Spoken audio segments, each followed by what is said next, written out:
Bismillahirrahmanirrahim. Assalamualaikum warahmatullahi wabarakatuh.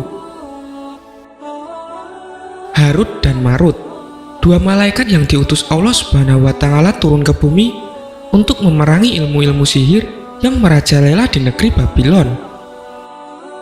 Orang-orang beriman dan bertakwa pada waktu itu mulai terdesak oleh para penganut ajaran setan ini. Dan situasi kerajaan Babylon pun menjadi resah karena ahli-ahli sihir setan ini mulai melebarkan pengaruhnya ke istana. Sementara itu di langit terjadi insiden. Beberapa malaikat sedang membicarakan mengenai kejahatan dan kerusakan manusia. Para malaikat berkata, "Anak-anak Adam itu, engkau jadikan mereka makhluk pilihanmu di bumi, tetapi mereka mendurhakaimu." Allah Subhanahu wa Ta'ala berfirman, "Sungguh jika aku turunkan kamu ke sana, dan aku bentuk kamu seperti pembentukan mereka, niscaya kamu akan melakukan sebagaimana yang mereka lakukan juga." Para malaikat menjawab, "Maha suci Engkau, wahai Tuhan, takkan mungkin kami mendurhakaimu." Allah berfirman, "Sesungguhnya aku mengetahui apa yang tidak engkau ketahui." Malaikat berkata, "Kami lebih patuh kepada engkau dibanding anak keturunan Adam." Kepada malaikat Allah berfirman, "Panggillah kemari dua malaikat, aku akan turunkan mereka ke bumi hingga kamu dapat melihat apa yang dilakukan kedua malaikat itu." Allah juga berfirman kepada malaikat, "Pilihlah dua malaikat termulia antara kamu." Malaikat menjawab, "Tuhanku, biarlah Harut dan Marut yang melakukannya."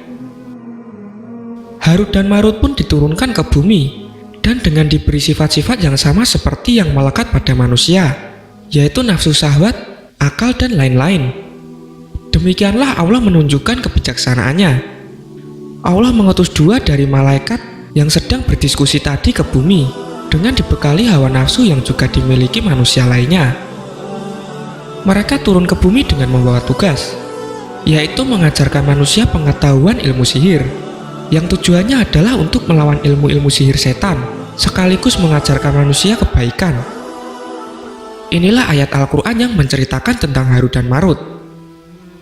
Mereka para setan mengajarkan sihir kepada manusia, dan apa yang diturunkan kepada dua orang malaikat di negeri Babil, yaitu Harut dan Marut, sedang keduanya tidak mengajarkan sesuatu kepada seorang pun sebelum mengatakan, "Sesungguhnya kami hanya cobaan bagimu, sebab itu janganlah kamu kafir." Maka mereka mempelajari dari kedua malaikat itu apa yang dengan sihir itu. Mereka dapat menceraikan antara seorang suami dengan istrinya. Quran Surat Al-Baqarah ayat 102. Dan dimulailah misi mereka mengajarkan orang-orang di kerajaan Babylon beberapa pengetahuan ilmu sihir dan cara melawan ilmu sihir setan. Singkat cerita, setelah kedatangan Harut dan Marut, maka terjadilah gerakan perlawanan rakyat terhadap para ahli sihir setan. Akhirnya para ahli sihir setan pun berhasil dikalahkan dan tersingkir dari Babylon. Penguasa kerajaan Babylon kemudian mengumumkan larangan keras bagi warganya untuk mempelajari ilmu-ilmu sihir setan lagi.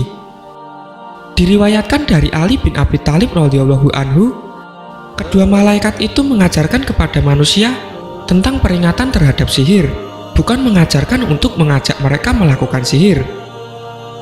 Akhirnya sebagai penghargaan terhadap Harut dan Marut yang telah dianggap oleh rakyat sebagai guru besar, penguasa kerajaan Babylon memberikan mereka kedudukan tinggi sebagai penasihat kerajaan dan harta yang berlimpah. Namun ternyata kedudukan tinggi dan harta itu perlahan-lahan mulai membuat hawa nafsu Harut dan Marut menjadi tak terkendali. Mereka akhirnya mabuk dalam kenikmatan duniawi dan melupakan tugas-tugas mereka sebagai manusia, dan berakhir dengan sebuah skandal. Diriwayatkan oleh Ibnu Abbas radhiyallahu anhu, dengan kehendak Allah lalu datang seorang wanita cantik bagai bunga Yahrah. Yahrah pun mendatangi kedua malaikat itu untuk mengujinya. Kedua malaikat itu tertarik dengan kecantikan Yahrah hingga timbullah keinginan hasrat terhadapnya. Yahrah berkata, "Maukah kamu mengucapkan kalimat mantra musyrik?" Kedua malaikat itu menjawab, "Tidak, demi Allah, sedikit pun kami tidak mau mempersekutukan Allah untuk selama-lamanya." Yahrah meninggalkan mereka berdua. Beberapa saat kemudian dia kembali membawa anak kecil sambil membawa segelas arak. Setelah merayu mereka, akhirnya Zahra berkata, "Aku tidak akan mengikuti kamu sebelum kamu berdua minum arak ini." Akhirnya kedua malaikat itu meminumnya hingga mabuk, dan kemudian mereka berzina dengan Zahra sebelum akhirnya membunuh anak kecil itu dan mengucapkan kalimat musyrik. Singkat cerita, beberapa hari setelah terjadinya skandal ini, datanglah malaikat Jibril dari langit memberitahu Harut dan Marut bahwa masa tugas mereka telah berakhir dan mereka dipanggil kembali ke langit untuk melapor. Betapa kagetnya Harut dan Marut, karena saat itu juga ingatan mereka sebagai malaikat telah kembali. Diriwayatkan oleh Makhul dari Mu'adz, maka datanglah dari sisi Allah malaikat Jibril kepada mereka. Pada saat Jibril datang, Harut dan Marut menangis, dan Jibril ikut menangis sambil berkata, "Sesungguhnya cobaan apakah yang membuat kalian sampai hanyut seperti ini?" Dengan ketakutan yang dahsyat, Harut dan Marut kembali ke langit untuk melaporkan tugas mereka kepada Allah. Maka disaksikan para malaikat yang lain, Harut dan Marut melaporkan tugas-tugasnya sebagai manusia yang berakhir dengan skandal dosa. Saat itu juga seluruh malaikat bertasbih dan beristighfar kepada Allah, karena mereka menyadari betapa tidak mudahnya menjadi manusia dan betapa masih ada manusia-manusia baik yang tidak layak diazab. Akhirnya Allah menutup sidang itu dengan menawarkan pada Harut dan Marut pilihan, ingin diazab di dunia atau ingin diazab di akhirat. Harut dan Marut yang mengetahui betapa dahsyatnya azab akhirat tentu saja langsung memilih azab di dunia. Dan menurut berbagai kisah, Harut dan Marut hingga kini masih tergantung dengan keadaan kaki di atas dan kepala di bawah. Pernah ada seorang wanita tua dari wilayah sekitar Babylon yang melaporkan kepada Nabi Muhammad SAW bahwa dia telah melihat dua orang malaikat ini di sebuah sumur tua di gurun wilayah Babylon.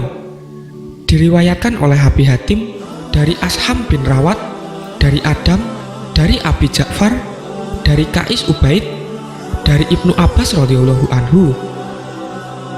Kesimpulan dan hikmah yang dapat kita petik dari kisah ini adalah, walaupun itu malaikat, ketika diberi hawa nafsu, maka malaikat pun akan melakukan dosa.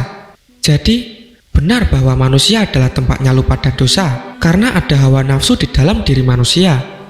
Mari kita bertobat dan beristighfar kepada Allah Subhanahu wa Ta'ala dan saling mengingatkan dalam kebaikan kepada sesama Muslim. Semoga bermanfaat dalam menambah iman dan ibadah kita kepada Allah Subhanahu wa Ta'ala. Amin ya Rabbal 'Alamin. Wassalamualaikum warahmatullahi wabarakatuh.